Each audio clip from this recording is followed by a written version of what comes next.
My ears are so long now, I could fly with these things.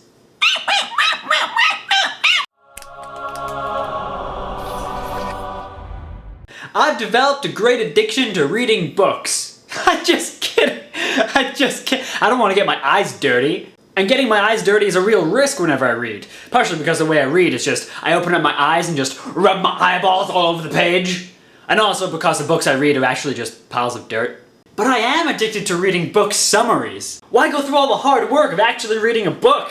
Making your hand all tired, I could break my hand flipping those pages. Which is also a real risk whenever I read. Partially because I choose books based on how much like a hand clamp they look.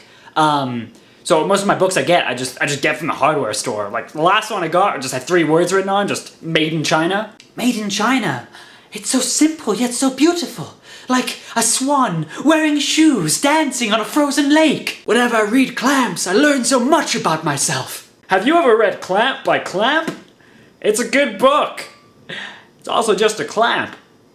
But it's so fun. Just go on Wikipedia, think of the name of a book, and just chow down on your keyboard. But don't actually chow down on your keyboard. Like, don't eat your keyboard. And if you do, just make sure to leave at least 1 letter and just hope to God somewhere in the world there's a book just called, like, You can just read so many more books that way, and it makes you seem that much smarter. Like, someone will be like, oh, have you ever read Catcher in the Rye? And then you're like, Catcher in the Rye? Try Catcher in the Rye, volumes 1 through 17,000. It's just so awesome. It's so awesome. It just makes me flap my arms like a crazy book-reading ostrich.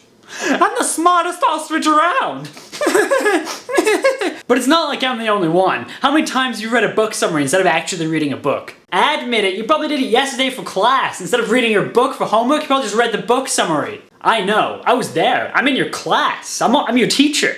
I'm also your book. I just wear a book costume every day. And you're making me feel so neglected, child.